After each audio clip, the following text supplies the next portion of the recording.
বর্তমানে যে রাতল ইউনিয়ন গোপালগঞ্জ জেলার কাশিয়ানী উপজেলার ৬ নং রাতল ইউনিয়নে ৮ নং ওয়ার্ডের এই যে বর্তমান যে রাস্তাটা হয়েছে প্রায় যে ৮-১০ বছর হইতে গেল।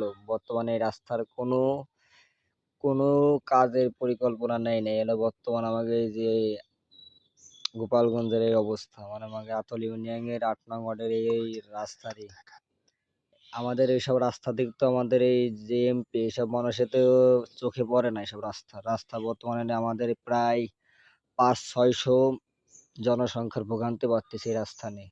দয়া করে আমাদের এই রাস্তাটা যদি আমাদের এই প্রশাসন যদি একটু সুন্দরভাবে একটু লক্ষ্য যদি করেন, আমাদের রাস্তাটা এখানে আমাদের প্রায় ৮০ থেকে ১০০ জন পরিবার আছে, তাদের সবার একটু ভালোভাবে এনে সবাই গরিব অসহায় মানুষ, আমরা দিন এনে দিন খাই, দিন মজুরি সবাই দিন দিন নিয়ে আসা যাওয়া করে। এবং এখানে আমাদের কিছু শক্তিশালী লোক আছে, তারা এখান থেকে রাস্তার নিজের মন মতন ব্যবস্থা নিয়ে বেড়াচ্ছে। তারা এখান থেকে বালি নেয় নেয় এইসব কোনো কিছু তারা রাস্তার কথা বললে কোনো কিছু গ্রাহ্য করে না। এবং আমাদের প্রশাসনকে এখানে দৃষ্টি আকর্ষণ করার জন্য বলছিলাম। যাই হোক, আল্লাহ পাক যা করেন ভালোর জন্য করে।